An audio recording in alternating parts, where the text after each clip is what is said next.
Hi dears, എന്തൊക്കെ എല്ലാവരുടെയും വിശേഷം? എല്ലാവരും സുഖമായിരിക്കുന്നോ? ഞാൻ ഇന്നൊരു കിഡിലെ റെസിപ്പിയും കൊണ്ടാണ് വന്നിട്ടുള്ളത്. എണ്ണമാങ്ങയുടെ റെസിപ്പിയും കൊണ്ടാണ് കേട്ടോ വന്നിട്ടുള്ളത്. അടിപൊളി ടേസ്റ്റാണ്. അപ്പോൾ നമുക്കിത് എങ്ങനെ ഉണ്ടാക്കുന്നത് നോക്കിയാലോ? അതിനായിട്ട് ഞാനൊരു പാൻ അടുപ്പത്ത് വെച്ചിട്ടുണ്ട്. അത് ചൂടായി വരുമ്പോൾ അതിലേക്ക് ആവശ്യത്തിന് എണ്ണ ഒഴിച്ചു കൊടുക്കുക. ശരിക്കും ഇത് നല്ലെണ്ണയിലാണ് കേട്ടോ ചെയ്തെടുക്കുക.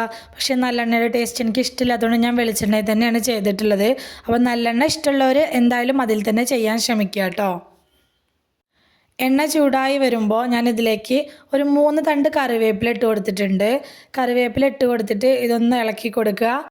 കറിവേപ്പില ഒന്ന് ഫ്രൈ ആയി കളറൊക്കെ ഒന്ന് ചേഞ്ചായി വന്നാൽ നമുക്കിത് എണ്ണയിൽ നിന്ന് കോരി മാറ്റാം. ഞാനിതപ്പോൾ കറിവേപ്പില മുഴുവൻ എണ്ണയിൽ നിന്ന് കോരി മാറ്റിയിട്ടുണ്ട്. ഇനി ഞാനിതിലേക്ക് ഒരു 10-12 വറ്റൽമുളക് ചേർത്ത് കൊടുത്തിട്ടുണ്ട്. അത് നമുക്കിതുപോലെ കളർ ചേഞ്ചായി വരുന്നത് വരെ ഒന്ന് വറുത്ത് എടുക്കണം. ഇതപ്പോൾ കളർ ചേഞ്ചായി വന്നിട്ടുണ്ട്, ഞാൻ വറുത്ത് കോരിയിട്ടുണ്ട്. എരിവിനനുസരിച്ച് ഓരോരുത്തർക്കും ഈ മുളകിൻ്റെ അളവിൽ മാറ്റം വരുത്താം കേട്ടോ. ഇനിയിപ്പോൾ ആ എണ്ണയിലേക്ക് തന്നെ മാങ്ങ ഇട്ട് കൊടുക്കുന്നുണ്ട്. ഞാനിപ്പോൾ 2 മാങ്ങയാണ് എടുത്തിട്ടുള്ളത്. അത് 2 ട്രിപ്പായിട്ടാണ് ഞാനിതുപോലെ ഒന്ന് വാട്ടിയെടുക്കുന്നത് കേട്ടോ. ഒരുപാട് നേരം ഇട്ട് വഴറ്റിയെടുക്കേണ്ട ആവശ്യമൊന്നുമില്ല. ജസ്റ്റ് ഒന്ന് വാട്ടിയെടുത്താൽ മതി. ആ മാങ്ങയുടെ കളറൊക്കെ ഒന്ന് ചേഞ്ചായി ഒന്ന് സോഫ്റ്റായി വരും. അതുവരെ നമുക്കിതൊന്ന് വാട്ടിയെടുക്കുക.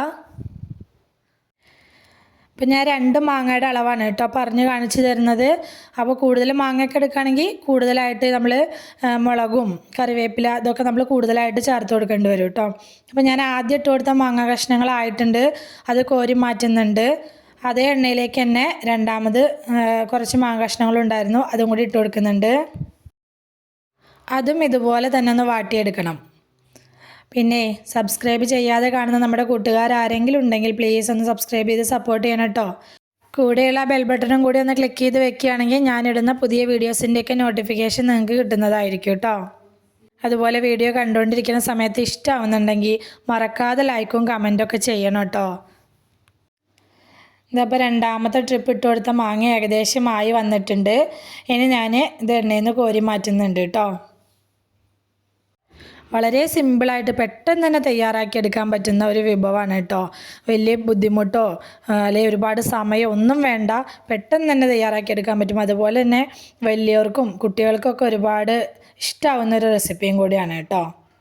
ഇതാപ്പോൾ നമ്മുടെ മാങ്ങയൊക്കെ മുഴുവനായിട്ടും വാട്ടിയെടുത്തിട്ടുണ്ട്. ഇനി നമുക്ക് നമ്മൾ ആദ്യം ഫ്രൈ ചെയ്ത് വെച്ചിട്ടുള്ള വറ്റൽമുളകും കറിവേപ്പിലയില്ലേ അതൊന്ന് പൊടിച്ചുകൊണ്ട് വരണം. അതിനായിട്ട് ഞാനത് മിക്സഡ് ജാറിലേക്ക് ഇട്ട് കൊടുക്കുന്നുണ്ട്.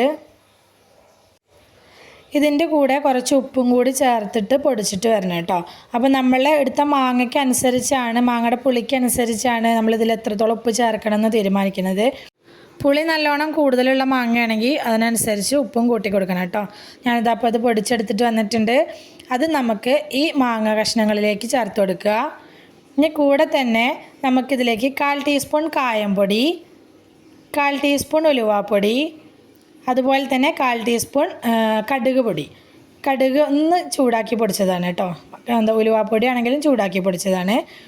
എന്നിട്ട് അതിലേക്ക് നമ്മൾ വഴറ്റാൻ ഉപയോഗിച്ച എണ്ണയില്ലേ, ഈ മുളകും മാങ്ങയൊക്കെ വഴറ്റാൻ ഉപയോഗിച്ച എണ്ണ, ആ എണ്ണയിൽ നിന്ന് 2-3 ടീസ്പൂൺ എണ്ണ കൂടി ഒഴിച്ചു കൊടുക്കുന്നുണ്ട്. എന്നിട്ട് ഇതെല്ലാം കൂടെ നന്നായിട്ടൊന്ന് മിക്സ് ചെയ്ത് യോജിപ്പിച്ചെടുക്കുക. ഇത്രയേ ഉള്ളൂ പരിപാടി. അടിപൊളി ടേസ്റ്റാണ് കേട്ടോ. ഇത് ഉണ്ടാക്കുന്ന സമയത്ത് നമ്മൾ പാത്രവും സ്പൂണൊക്കെ നനവില്ലാതെ ഉപയോഗിക്കുകയാണെങ്കിൽ കുറേ ദിവസം ഇത് കേടുകൂടാതിരിക്കും കേട്ടോ. ഇപ്പം മാങ്ങയുടെ സീസണല്ലേ, എല്ലാവർക്കും ഒരുപാട് മാങ്ങയൊക്കെ കിട്ടുന്ന സമയമല്ലേ. ഈ സമയത്ത് ചെയ്ത് നോക്കാൻ പറ്റിയിട്ടുള്ള നല്ലൊരു റെസിപ്പിയാണ് കേട്ടോ. ചോറിൻ്റെ കൂടെ പ്രത്യേകിച്ച് കറികളൊന്നും ഇല്ലാത്ത ദിവസം കുറച്ച് തൈരും പിന്നെ ഈ മാങ്ങയിൽ നിന്ന് 2 കഷ്ണം ഉണ്ടെങ്കിൽ ഒരു പ്ലേറ്റ് നിറയെ ചോറിനാണ് കേട്ടോ. കുട്ടികൾക്കൊക്കെ നല്ല ഇഷ്ടമാവും കേട്ടോ. അതുപോലെ മാങ്ങച്ചാർ ഇഷ്ടമുള്ളവർക്കൊക്കെ എന്തായാലും ഈ റെസിപ്പി ഇഷ്ടമാവും. ഈ രീതിയിൽ ട്രൈ ചെയ്ത് നോക്കാത്തവരുണ്ടെങ്കിൽ ധൈര്യമായിട്ട് ട്രൈ ചെയ്ത് നോക്കിക്കോട്ടോ. ഇതുവരെ കൂടെ നിന്ന് സപ്പോർട്ട് ചെയ്തിട്ടുള്ള എൻ്റെ എല്ലാ മുത്തുമണികൾക്കും ഒരുപാട് നന്ദി. എന്നാൽ ശരി, സിമ്പിൾ ആൻഡ് ടേസ്റ്റി റെസിപ്പിയുമായി ഞാൻ വീണ്ടും വരാം. ബൈ.